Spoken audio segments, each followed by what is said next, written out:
En Santa Elena, la isla prisión del Atlántico Sur, donde fue confinado hasta su sospechosa muerte en 1821, Napoleón Bonaparte se lamentaría amargamente por su obstinación de sumar el reino de España a su imperio en 1808. La guerra de España me ha perdido. He dispuesto que mi hermano José se siente en el trono de España. El paso hacia Portugal será el pretexto de la ocupación. Tienes 15 días de plazo para que José Bonaparte sea proclamado rey de España. Haré cuanto esté en mi mano, pero no creo que los españoles acepten eso nunca. Va, un pueblo comido de piojos y soberbia. Aún creo que me he excedido en el plazo. No te preocupes, mis ejércitos cruzarán por España como en un paseo militar. 500.000 soldados y enormes recursos materiales no habían sido suficientes para imponer su voluntad.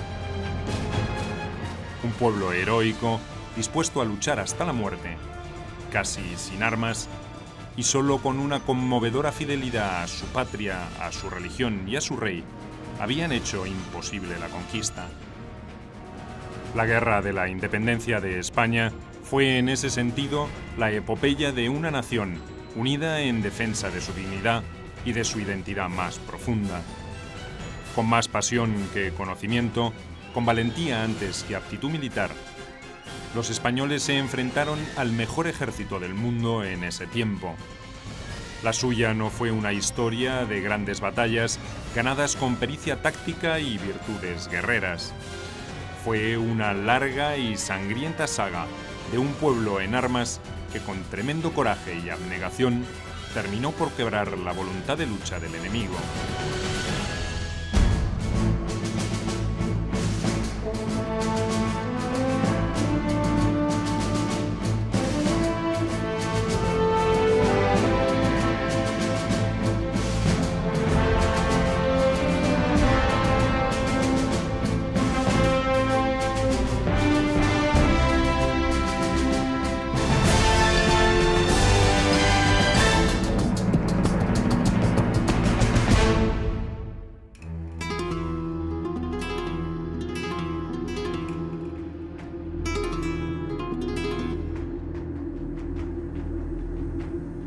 Con su sacrificio, España contribuiría a consolidar un nuevo orden europeo y mundial. A cambio, solo cosecharía nuevos desencuentros. Ni su deseado rey, ni su clase dirigente estarían a la altura de los acontecimientos para interpretar y aprovechar los profundos cambios que hubieran podido contribuir a su reconstrucción. Lo más interesante de Napoleón es analizar qué buscaba ciertamente en España. Lo que queda muy claro en los estudios más recientes sobre Napoleón es que él, aparte de la conquista propia del emperador que era, del hombre que ante todo y sobre todo ejerció un imperialismo militar en toda Europa, tenía o buscaba en España la plataforma para el salto a América. Él partía, y su hermano lo tuvo, del sueño americano, con una imagen de una España que había desperdiciado las enormes opciones que le daba el aluvión de metal precioso americano. Inflamada de patriotismo, ahogada por una brutal crisis económica y política, España se encerraría sobre sí misma para lamentar la pérdida de su imperio y velar por sus glorias pasadas. Un destino injusto para el pueblo que había impedido concretar sus sueños al propio Napoleón. El no imaginar que podía haber una resistencia popular, masiva. Y es verdad que con lo que había pasado en la península italiana, como no hubo tanta resistencia popular, pensó que se iba a repetir esa situación. O sea, el no tomar en cuenta la posible resistencia porfiada, brutal, de un gran sector de la población. Napoleón, y eso lo reflejó perfectamente en las conversaciones que tuvo con su amigo Las Cases en la isla de Santa Elena, es que consideró su gran fracaso España. Para él España fue el abismo recubierto de flores, fue el territorio que en definitiva acabó siendo su propia tumba política. 5 años antes de que concluyera la peor parte de esa tragedia, el 18 de octubre de 1807, el general francés Andoche Junot había cruzado la frontera española al frente de 25.000 soldados pertrechados para la guerra. El 18 de octubre entró en España por el País Vasco y el 30 de noviembre, casi sin oposición, ocupó Lisboa. La familia real portuguesa, con ayuda británica, había abandonado pocos días antes su capital, rumbo a sus posesiones coloniales en Brasil. Esa operación no constituía un acto de hostilidad, pues España y Francia eran países aliados y ese movimiento de tropas respondía al objetivo previsto de invadir Portugal. Napoleón no se conformó con ocupar los principales puertos lusitanos sobre el Atlántico para impedir el abastecimiento de la flota inglesa. Con el pretexto de una eventual represalia británica, apostó otros 25.000 hombres en Castilla la Vieja y a otros 2 ejércitos, que sumaban 70.000 soldados más, en puntos estratégicos del País Vasco y Cataluña. Las guarniciones españolas de San Sebastián fueron reemplazadas por soldados franceses, y otro contingente cruzó por los pasos orientales de los Pirineos y se estableció en Barcelona. En estos momentos realmente Napoleón no tiene rival en Europa. Su único rival es Inglaterra. Napoleón controla el continente, Inglaterra controla los mares. Entonces Napoleón, para oponerse a Inglaterra, tiene la idea de establecer un bloqueo continental que iría desde el norte de Europa hasta el final de la península ibérica, que impidiera que Inglaterra pudiera aportar su esfuerzo a la guerra continental. Al mismo tiempo se trataba de evitar que llegaran mercancías a Inglaterra, mercancías de Inglaterra al continente.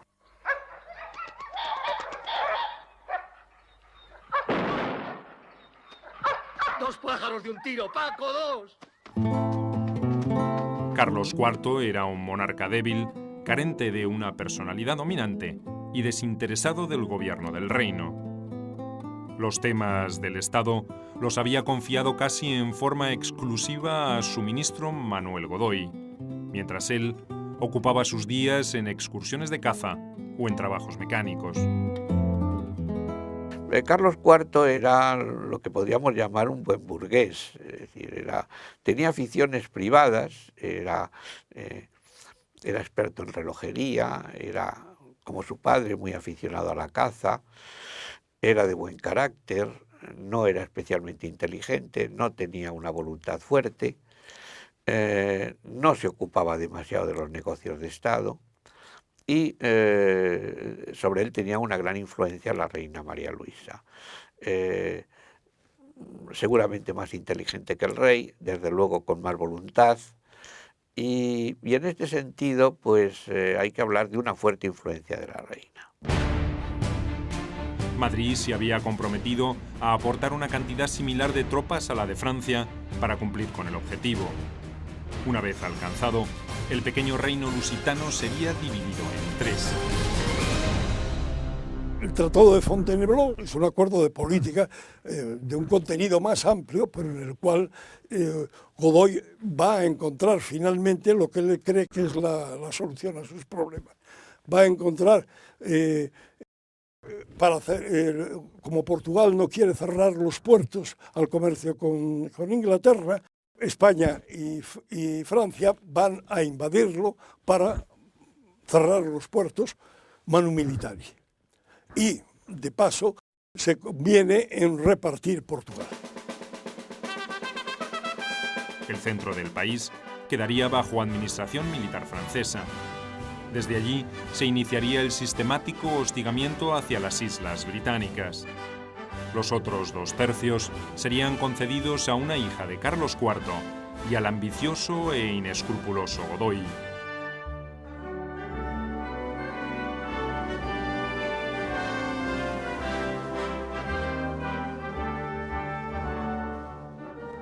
La firma del Tratado de Fontainebleau, que legalizaba el derecho de paso del ejército de Junot por España, se firmaría 8 días después de la entrada de las tropas napoleónicas en suelo español. Nada, aparentemente, justificaba la urgencia francesa de cruzar la frontera antes de que el tratado entrara en vigor. Sin embargo, ni el rey ni su ministro Godoy creyeron conveniente amonestar a su aliado por su desconsiderada actitud. Ni siquiera reconvinieron a Napoleón cuando la llegada de tropas francesas obligó al desalojo español de fortalezas en Cataluña o el País Vasco. No había comparación posible entre el poder militar que podía exhibir Carlos IV y el de un Napoleón en su apogeo. Tampoco había una verdadera comunidad de intereses. El emperador sentía un profundo desprecio por el vacilante monarca, por entonces el último representante de la Casa Borbón que reinaba en Europa. Su desplante era algo más que un simple gesto de arrogancia. Era el primer paso hacia la consumación de un plan secreto para reemplazarlo. Napoleón tiene muy claro que quiere, hacía tiempo que tiene el plan articulado, que quiere hacerse con el poder de España, pero, mientras que va a utilizar como hecho consumado a la Grande Armée, a sus cuerpos de observación que están ocupando la zona norte en un triángulo del país muy bien situados, por la vía política va a tratar de alargar lo máximo posible la crisis interna del país, hasta que se descomponga y fundamentalmente lleve el asunto hasta Bayona. A principios de 1808, España estaba al borde de la bancarrota por un alto nivel de endeudamiento que frenaba su crecimiento económico. El extenso periodo de bonanza que se había extendido por gran parte del siglo XVIII había llegado a su fin. La causa principal era política. El absolutismo borbónico, incapaz de evolucionar, era como un viejo edificio sin suficiente mantenimiento. Crujía por los 4 costados, pero nadie parecía dispuesto a emprender una remodelación. España entra en una crisis económica. El conflicto con Inglaterra produce un bloqueo económico para España. El comercio con los territorios americanos se interrumpe. Hay al mismo tiempo una crisis financiera. Los vales reales, una suerte de empréstito de la monarquía, se deprecian, se reducen enormemente su valor. Y hay también una crisis política y una crisis de la monarquía.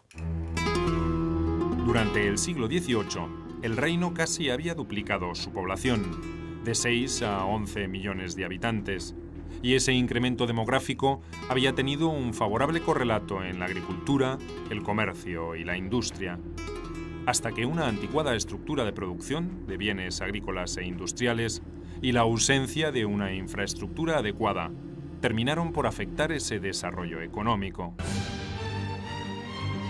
Las guerras complicaron aún más el panorama al incidir en el tráfico comercial que la metrópoli tenía con sus colonias. Todos esos problemas se agravarían después de 1789 con la Revolución Francesa, que socavaría los cimientos de todas las casas reales de Europa. Desde 1789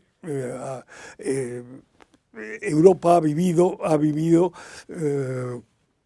ante un fenómeno trascendental que es la Revolución Francesa, que ha degenerado, que ha dado lugar a un conflicto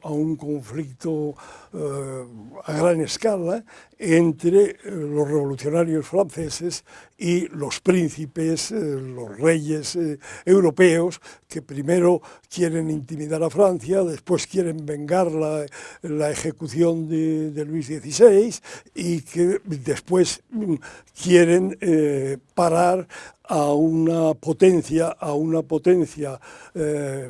militar como la que se ha convertido Francia y que amenaza con invadirlos y con extenderse, bueno, que se está extendiendo territorialmente como una mancha de aceite.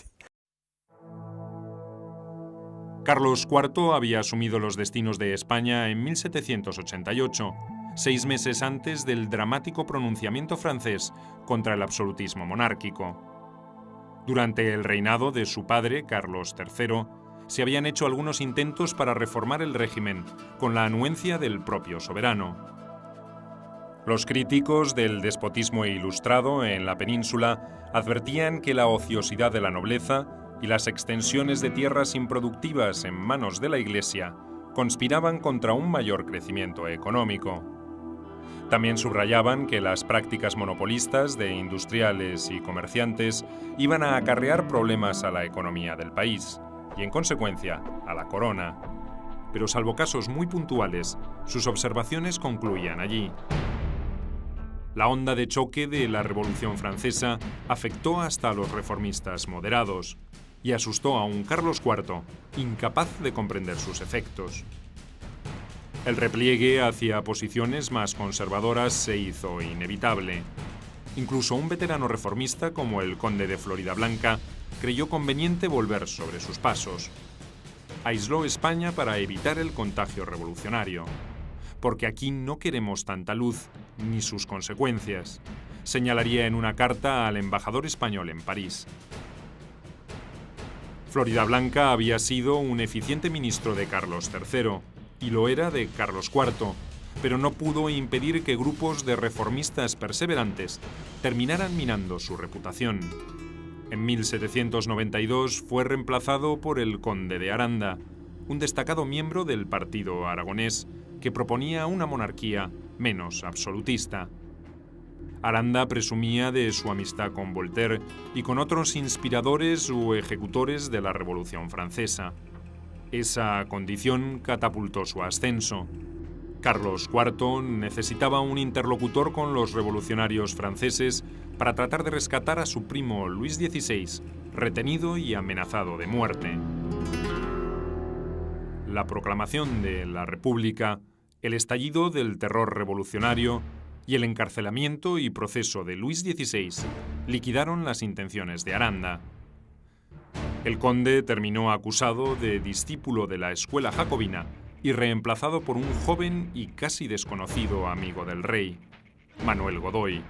Este era un oficial de la Guardia Real proveniente de la pequeña nobleza extremeña, cuya buena estrella había comenzado a brillar a la par que la llegada de Carlos IV al trono. De hecho, escoltaba a los jóvenes soberanos cuando se cayó del caballo. Ese pequeño accidente motivó que ganara las simpatías de la reina María Luisa y que entrara en la historia con enormes consecuencias. Ingresa como guardia de corps, un cuerpo de élite dedicado a la custodia y a la escolta de los reyes a los 20 años. Y a los 25 ya es todo en España. Es decir, los reyes le hacen duque de Alcudia, será príncipe de la paz, tendrá grandes posesiones, será generalísimo de los ejércitos y llegará a ser primer ministro. María Luisa ya había escandalizado a la mojigata corte española por su conducta poco recatada para los cánones de la época. Solía vestir a la última moda de París y caminar con sus amigas por Madrid, acompañadas solo por apuestos miembros de la Guardia Real.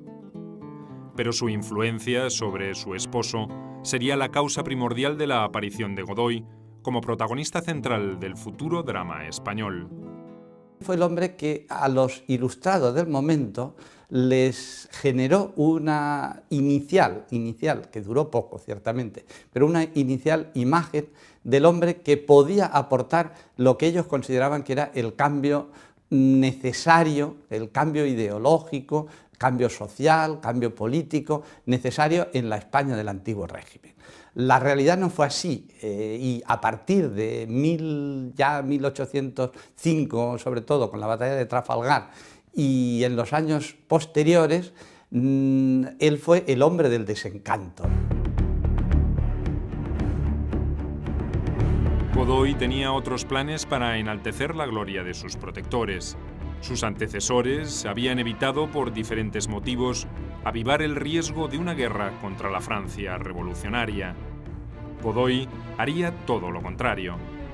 En 1793, España se vería enzarzada en un conflicto bélico a lo largo de su frontera pirenaica. La Guerra de la Convención, como fue llamada, solo serviría para demostrar que las fuerzas militares de la península no estaban en condiciones de enfrentarse a los franceses, que para entonces ya habían derrotado a prusianos y austriacos. La llamada guerra contra Convención, es como el ensayo del conflicto ulterior, en el sentido de que no se enfrentaban solo ejércitos regulares, que señalan los conflictos del antiguo régimen, sino que se ve involucrada la población. Y para que esté involucrada la población española, había que hacerla consciente de los objetivos de los adversarios, de la gravedad de la situación y de las ventajas que se podía sacar de un posible triunfo. Es una guerra extraordinariamente popular contra el francés. Hay que pensar que en una España profundamente monárquica y católica los sucesos de Francia pues son inadmisibles, ¿no? La prisión de los reyes, después su ejecución, la diosa razón, etcétera. Todo esto era fácil mover a los españoles se movían con facilidad cuando afectaban, cuando se tocaba a la monarquía y se tocaba a la Iglesia. Bajo el lema de la defensa de la religión, el rey y la patria, los españoles tendrían un comienzo auspicioso en la contienda. Una reducida fuerza, al mando del general Ricardos, se apoderó de la provincia limítrofe de Rosellón en abril de 1793. La reacción de los revolucionarios franceses sería demoledora.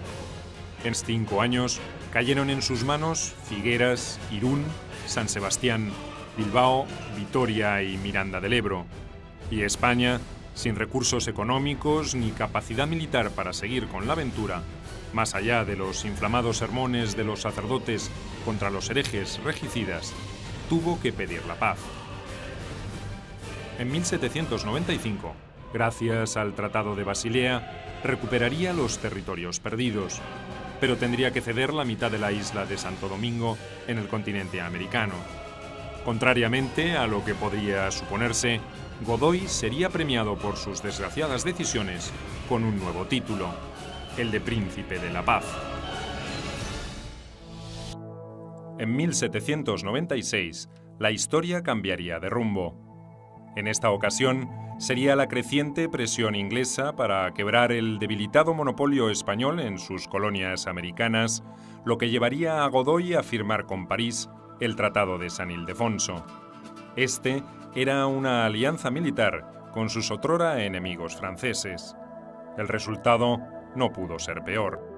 España sufrió una importante derrota naval en el Cabo de San Vicente en 1797 y el duro hostigamiento inglés contra el puerto de Cádiz y sus operaciones en las Islas Canarias. España va a verse implicada en medio de un conflicto, de unas relaciones difíciles con las dos grandes potencias. Está en guerra con Inglaterra, se va a ver obligada a unirse con Francia, eso le va a provocar, le va a poner en guerra con Inglaterra, todo eso le va a costar grandes esfuerzos financieros y movilización de hombres, en fin, destrucciones como consecuencia de la guerra. Y además de eso, todo esto va a incidir, esa presencia inquietante de Napoleón, tanto como aliado como enemigo, va a incidir sobre la política española. El abrupto cambio en el rumbo político externo había sido una alternativa jugada por Godoy para intentar frenar el desprestigio que estaba sufriendo en su frente interno. Había tenido que endeudar más al reino para financiar los sucesivos conflictos, con lo que también había agravado los problemas económicos heredados del pasado. Godoy tiene fama de de un hombre malísimo, de un estadista desastroso. Pero la realidad es que Godoy fue un reformador frustrado y sus intentos a continuar la política reformista de Carlos III le ganó muchos enemigos en la nobleza alta, en la Iglesia. Durante la guerra contra Francia, Godoy había desbaratado varios complots en su contra que habían organizado los partidarios de Aranda. Los resultados negativos del nuevo conflicto y sus intentos de negociar con Gran Bretaña una paz por separado provocaron una violenta reacción francesa. Esas presiones obligaron al rey a sustituirlo en 1798. El eclipse del Príncipe de la Paz sería, sin embargo, casi una retirada táctica. Sus opositores, desorganizados después de la muerte del conde de Aranda en 1799, no pudieron aprovechar semejante oportunidad. Godoy no tardaría en volver. Los acontecimientos internacionales jugarían nuevamente a su favor. El ascenso de Napoleón Bonaparte en Francia facilitaría su retorno, pero también reavivaría la guerra contra Gran Bretaña. Después de todo, ese era el verdadero propósito de Napoleón para apoyar su regreso. Los resultados para España serían aún más catastróficos que los anteriores. Solo hay un momento en que, en torno a 1806, en que hay una aparente debilidad de Napoleón y parece que Godoy juega a una posible búsqueda de alianza con Inglaterra. Pero enseguida llegan las grandes victorias de Napoleón, llega Jena, llega Friedland, Napoleón vuelve a reforzarse y Godoy vuelve a la política de subordinación a Francia. El comercio colonial ya había sufrido un fuerte descenso en los primeros años del conflicto con Inglaterra. Su reanudación en 1804 no contribuiría a mejorar esa situación, sino todo lo contrario. Ya desde ese momento se vio claramente que España tenía que tomar por uno de los dos bandos, o bien fuera por el bando francés o bien por el bando inglés. España ya desde todo el siglo había mantenido una controversia con Inglaterra referida naturalmente a nuestras comunicaciones y a nuestras relaciones con los reinos de Indias. Pero Francia, por otra parte, representaba un poder peligroso y un poder en expansión. Ante las dos amenazas, por ser la francesa la más peligrosa, España optó por la alianza con Francia contra Inglaterra. Al fin y al cabo, América quedaba más lejos y lo que pretendía España era simplemente aportar su armada. Sacrificó su armada en Trafalgar. El 21 de octubre de 1805, frente al Cabo de Trafalgar, las flotas combinadas de España y Francia sufrirían una desastrosa y aplastante derrota ante la Armada británica. La mayoría de los principales marinos españoles morirían o quedarían heridos de gravedad en esa jornada. Y lo que aún fue peor, Inglaterra se apropió en forma definitiva de las rutas oceánicas, amenazando ahora los dominios de ultramar de la península. Gran parte de su déficit presupuestario se financiaba con empréstitos avalados por las riquezas extraídas de sus colonias. A partir de Trafalgar, los convoyes de buques mercantes que iban o venían de las Indias estarían casi a merced de la marina inglesa. Fue un golpe mortal para el comercio de la metrópoli. La derrota de Trafalgar se ha mirado siempre, sobre todo a posteriori, con más tiempo por delante, como una derrota heroica. Tuvo de heroica lo que hasta donde se puede decir que los marinos cumplieron con su deber, es decir, nada extraordinario, tan heroica como cualquier otra situación y que todo el mundo hizo lo que tenía que hacer. Creo que hasta ese punto pues, se consiguió lo que se pretendía.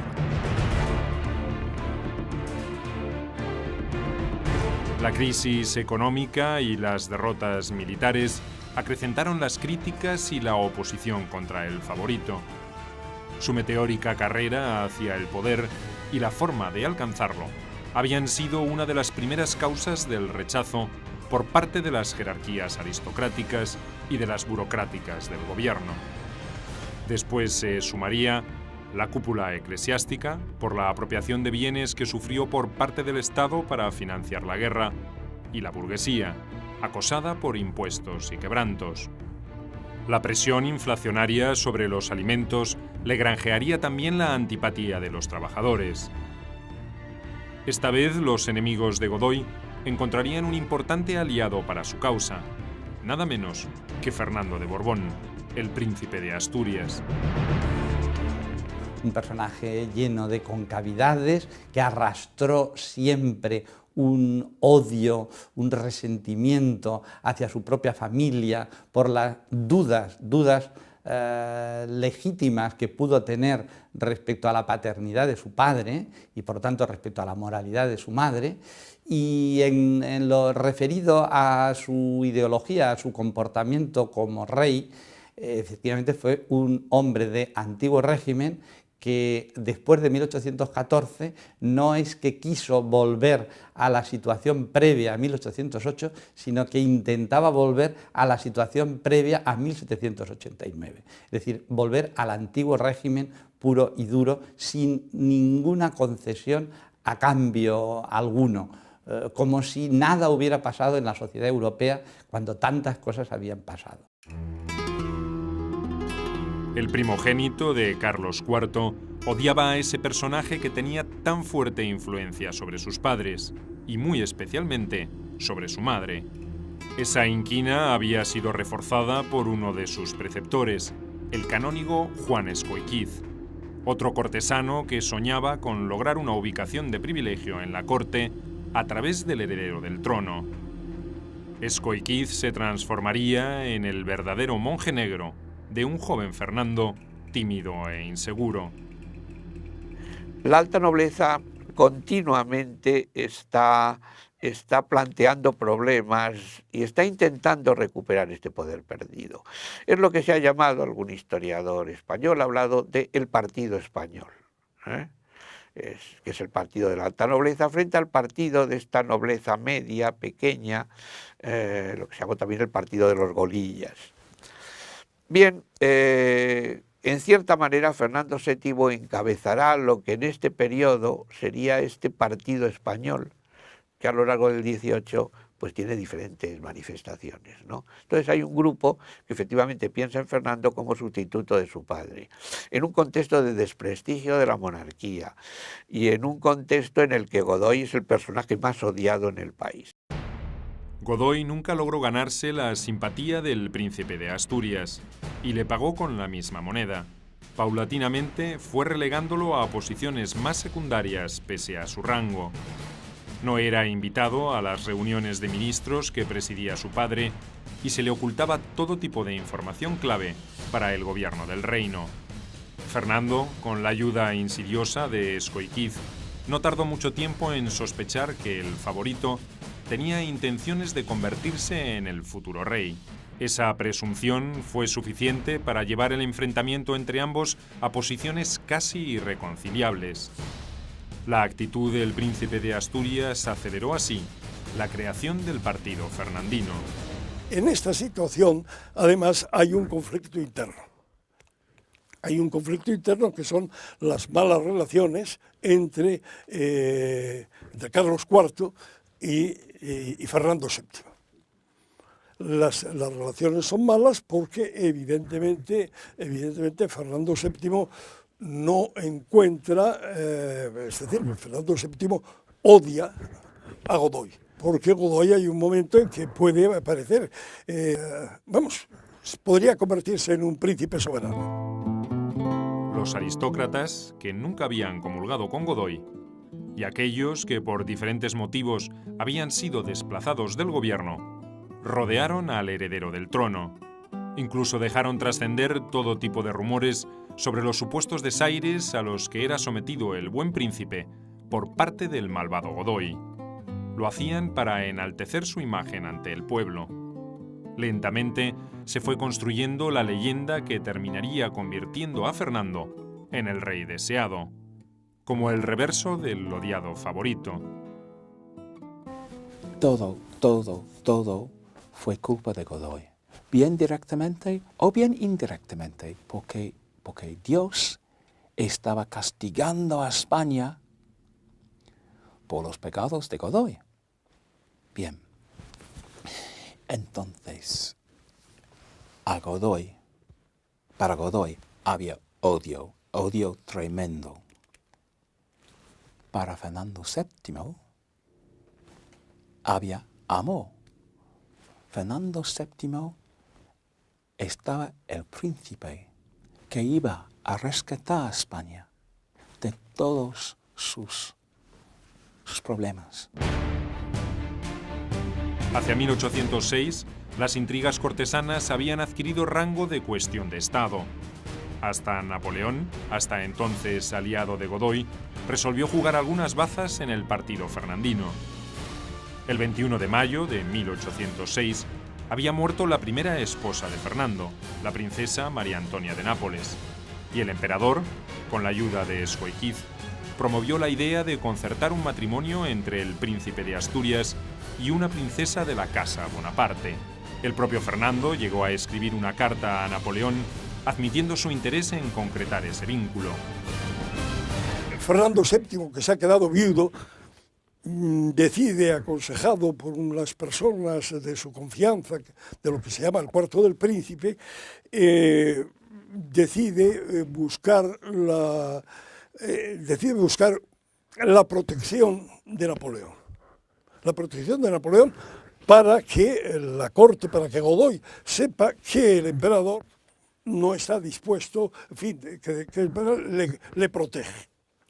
Y la forma de buscar esta protección es contraer matrimonio con una princesa de la casa Bonaparte. Los acontecimientos posteriores enviarían este plan a una vía muerta, pero las gestiones realizadas demostrarían que no era nuevo el interés de los franceses en intervenir más profundamente en la situación española. Bancarrota económica, crisis política y conspiraciones cruzadas. La masa crítica estaba a punto de estallar en España. Manuel Godoy y Fernando de Borbón serían los encargados de activarla. Para los reyes, para Carlos y María Luisa, que siguen plenamente vinculados a Godoy, se dan cuenta de que el pueblo detesta a Godoy, mantiene un último respeto hacia los reyes, pero dado lo que piensa que es la conducta real de María Luisa, esto está muy desprestigiado también. Entonces solo Napoleón les puede garantizar el trono. Y a su vez Fernando, pues necesita también de Napoleón. Es decir, necesita de Napoleón porque piensa que al final, pues, sustituir a sus padres sin el apoyo de Napoleón, con lo que Napoleón significa en Europa, pues tampoco es fácil, ¿no? La supuesta intención estratégica de Napoleón era la de proteger la principal ruta de comunicaciones y de abastecimiento entre Francia y Portugal por el norte de España. Además, mantenía dos grandes unidades en reserva para reforzar, si fuese necesario, a las tropas que operaban en territorio lusitano y para proteger las costas del Cantábrico.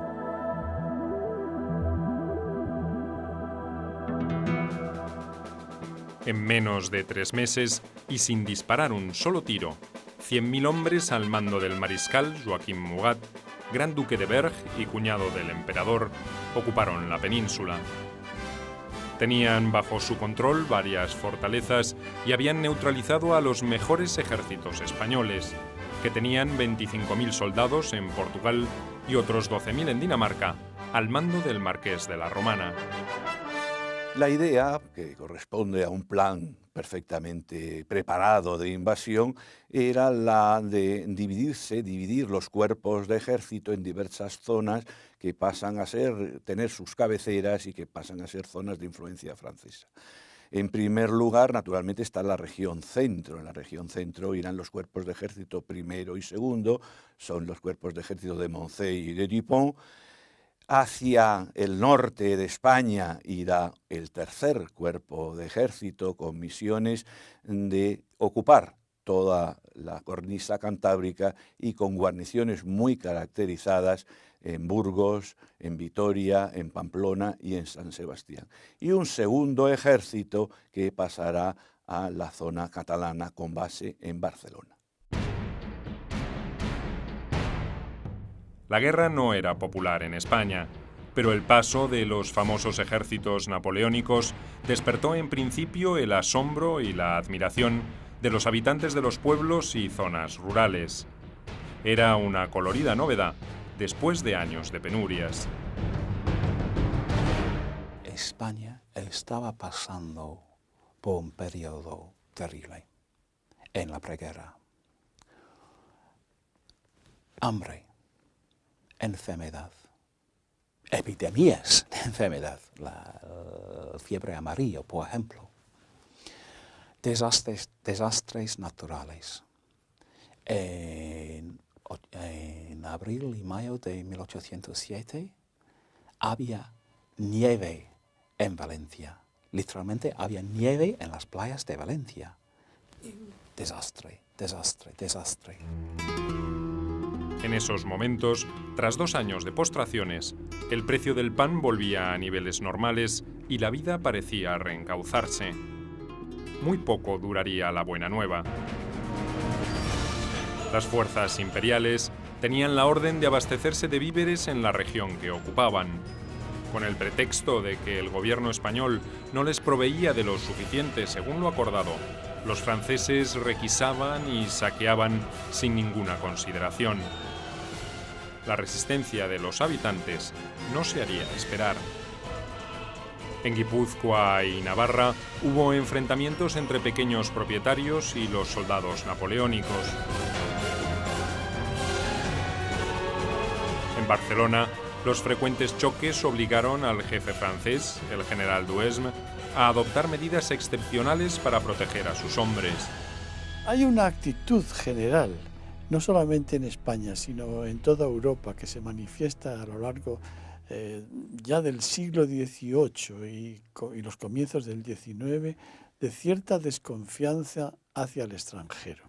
Y si el extranjero es además militar y entra en el país sin demasiados miramientos, la actitud de la gente puede ser peligrosa. Carlos IV no estaba en condiciones de atender las reclamaciones de sus súbditos y de pedir a los franceses que frenaran los excesos.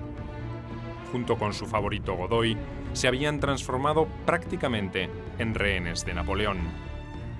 Sospechaban que el emperador podía tener otros planes y temían darle cualquier motivo para que los pusiera en práctica.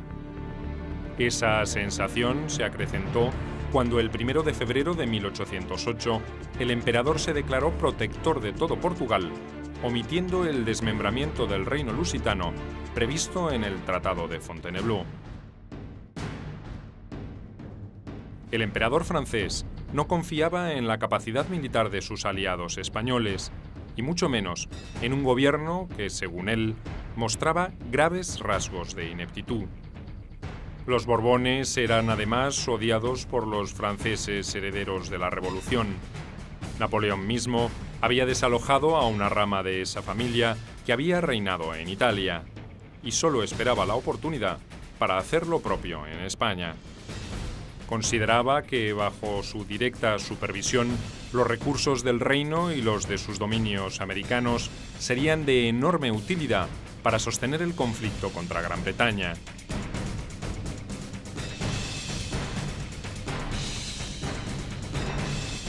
El pretexto que necesitaba el emperador francés para intervenir definitivamente en los asuntos internos de España llegó muy pronto y de manera inesperada. En el otoño de 1807, Carlos IV y toda su familia se alojaban temporalmente en el Escorial. Allí, el rey recibió un anónimo donde se le prevenía sobre una conspiración encabezada por su hijo Fernando. Un vasallo fiel. Así se firma. ¿Que no se atreve a hablarme? Me denuncia que el príncipe se prepara para levantar al pueblo contra nosotros. Él y su mujer, María Luisa, serían las víctimas principales de los conjurados, de acuerdo con esa advertencia. Carlos IV era acusado de ser excesivamente dubitativo en la toma de decisiones. En esta ocasión, en cambio, actuó con suma rapidez. Con un pretexto de menor importancia, en la tarde del 27 de octubre, penetró en las habitaciones privadas de su hijo y revisó papeles que el príncipe de Asturias tenía en su escritorio. Allí encontró las pruebas evidentes de la conspiración. El rey ordenó el inmediato arresto del heredero en una austera habitación en el área del monasterio de El Escorial. Fernando quedó incomunicado con la sola compañía de su ayuda de cámara. Una situación harto humillante para el príncipe. Carlos IV también mandó detener a Escóiquiz y al duque del Infantado, cuya participación en el complot probaban los documentos confiscados. Y por su parte, Napoleón, que sabía que su embajador había intervenido en ese asunto más allá de lo que era discreto, decidió cubrir a su embajador intimidando a la corte española. Dijo que ellos no habían pasado nada, que no había habido ninguna intervención, que no había nada de lo que se decía, que nada de eso era cierto, y que por otra parte el príncipe de Asturias era su protegido. Él no podía tolerar que se tomasen medidas contra el príncipe de Asturias. A pesar de la gravedad de la acusación, la popularidad del príncipe aumentó en forma notoria. Para los españoles, esta era una prueba más de la perfidia de Godoy y de la ineptitud de Carlos IV. Para cierta opinión pública, el soberano primero había aceptado pasivamente que el todopoderoso ministro sedujera a su mujer y ahora permitía que maltratara a su hijo. Nadie pareció reparar que, al menos en esta ocasión, Godoy poco había tenido que ver en la intempestiva decisión del rey. El favorito estaba enfermo en Madrid mientras se desataba la trama de la intriga. Una semana después de su arresto, Fernando evidenció uno de los peores rasgos de su carácter: la ausencia de firmeza en sus convicciones. Enfrentado a un tribunal integrado por el rey y por altos funcionarios de la corona, comenzó por negar todo y hasta se mostró insolente con los que realizaban la investigación. Pero horas más tarde, delató a todos sus cómplices y admitió gran parte de las acusaciones que se le hacían. Al final pide perdón a los padres, se humilla, es decir, no es capaz de afrontar la situación con, en fin, de hacer cara a lo que venía siendo su comportamiento. Al final tiene un comportamiento, esto es bastante común en Fernando VII, un comportamiento pues cobarde. Días antes de que el proceso a Fernando se cerrara de esa forma ignominiosa, Carlos IV hizo publicar una proclama donde intentó explicar a sus súbditos las razones de su comportamiento. Si lo que pretendía era reconquistar la estima de sus gobernados, obtuvo todo lo contrario. Al odio contra Godoy se sumó el desprecio por ese rey que se asumía como una marioneta manejada por su ministro. Todos estaban convencidos de que el famoso complot no había sido más que una trampa urdida por el favorito contra el heredero del trono. El vacío de poder creado por la crisis no podía menos que ser aprovechado por Napoleón. Ordenó al mariscal Murat que con el grueso de su ejército marchase hacia Madrid, aunque mantuvo en secreto las razones de ese movimiento de tropas. El avance del ejército napoleónico fue tomado por los partidarios de Fernando como una prueba fehaciente de que el príncipe de Asturias gozaba de la protección del emperador. Los rumores que circulaban en Madrid aludían incluso a una presión directa de los franceses para que Godoy fuera destituido. El ejército con que Murat entra en Madrid se compone de unos 100.000 hombres y se trata de un ejército muy homogéneo. Está compuesto tanto por veteranos como por bisoños. Pero Napoleón ha heredado de la época revolucionaria la conscripción patriótica, es decir, en virtud de la cual disponía de gente joven, mayoritariamente joven, de unos 27 años de media, y con un gran afán de victoria. Esta circunstancia, unida al gran poder demográfico de Francia, le permitió disponer, por lo menos en los primeros años, de un gran contingente de hombres mayoritariamente franceses. Godoy intuyó que algo peor podría suceder. Intentó convencer al rey para que, junto con su familia, se trasladase de inmediato a Sevilla. Ignoraba que Napoleón ya había alertado a la flota francesa amarrada en Cádiz para que no permitiesen salir ningún barco español de ese puerto.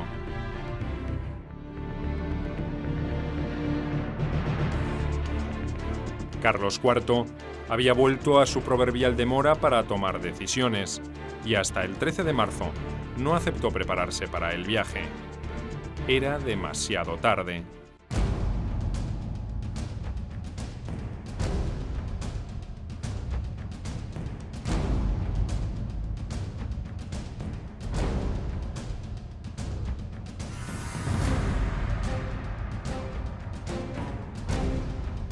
La familia real estaba alojada en su palacio de Aranjuez. Desde allí partiría rumbo a Badajoz, Sevilla y Cádiz, donde embarcaría rumbo a América, según el plan trazado por Godoy. El favorito había hecho los preparativos en el mayor de los secretos. Temía que Fernando, opuesto a la fuga, pudiera develar el proyecto a sus partidarios o a los franceses. Pero ya no tenía el poder suficiente como para mantener en la oscuridad semejante acontecimiento. La partida se fijó para la noche del 17 de marzo. Los reyes y sus hijos serían escoltados por una fuerza poderosa que incluía a la Guardia Real, donde también habían aparecido focos de descontento contra el ministro.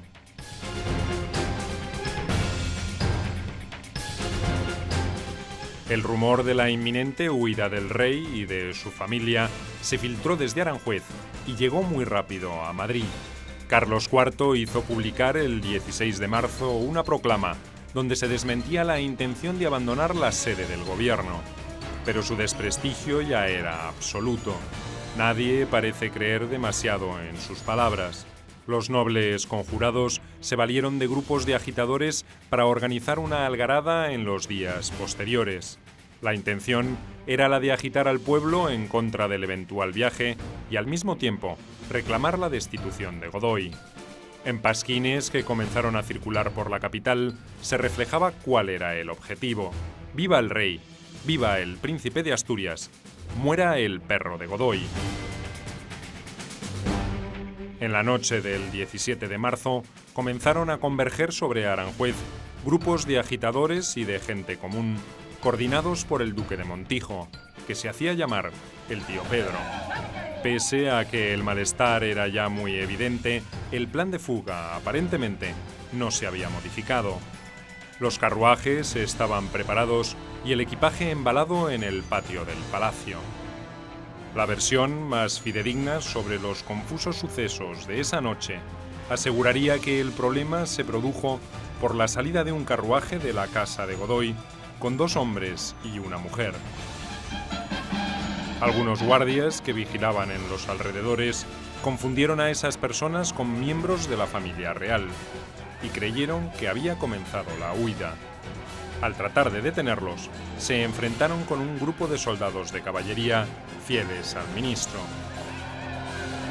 El ruido provocado por el alboroto y algún disparo de pistola que detonó en la oscuridad fueron señales más que suficientes para que se desatara un pandemonio.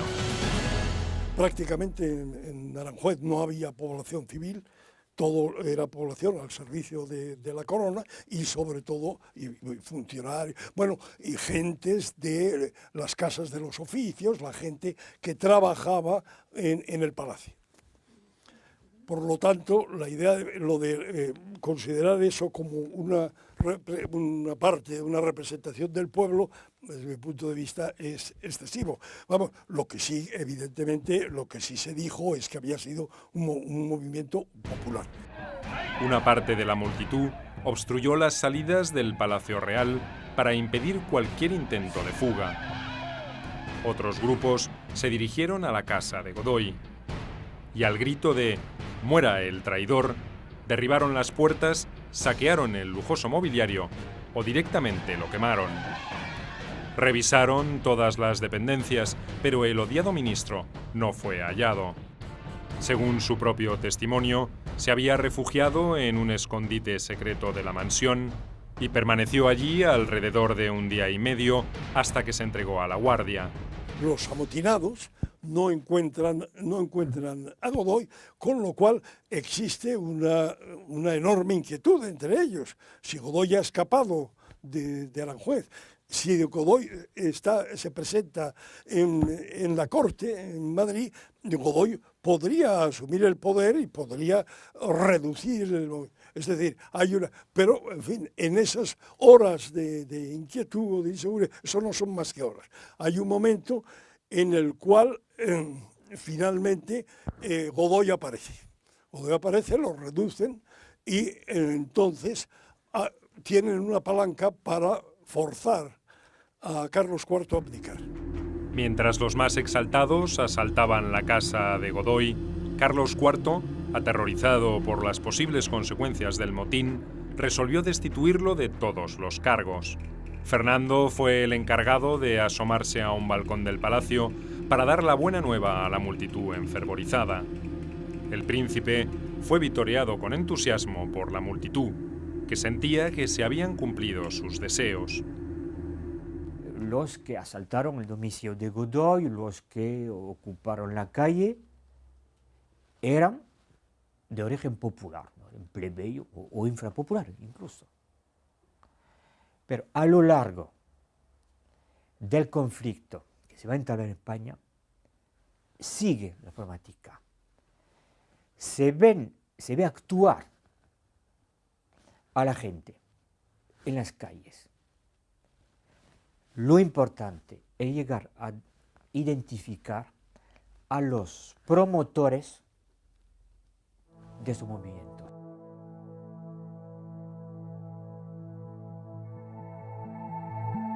En la mañana del 18 de marzo, los ánimos parecían haberse aplacado, pero nadie estaba dispuesto todavía a abandonar Aranjuez. La tensión retornó cuando se supo que Godoy había reaparecido. La intercesión de Fernando y una escolta de caballería lo rescataron de una multitud enardecida que quería lincharlo. Golpeado y humillado, el otrora todopoderoso Valido fue conducido al cuartel de la Guardia, donde, según relataría más tarde, el príncipe de Asturias le garantizó la vida. Los franceses han conseguido mi libertad y también mi exilio. Me llevan bajo custodia hasta la frontera. No puedo llevarme más de lo que quepa en un cofre. Los criados harán el equipaje. Debería estar contenta. Me mandan al exilio. Pero todo esto acabará. Concluido ese episodio, Fernando retornó al palacio rodeado por sus partidarios que lo aclamaban. Presionado por los acontecimientos y sintiéndose desprotegido, Carlos IV resolvió abdicar a favor de su hijo. Era la primera vez que un rey español era destronado por su heredero en complicidad con un puñado de nobles y de jefes militares. La noticia de la destitución de Godoy y de la proclamación de Fernando como nuevo rey de España provocó un estallido de júbilo y de desmanes en Madrid. Entre la noche del 19 y la mañana del 20 de marzo, las residencias de familiares y amigos del exministro fueron saqueadas.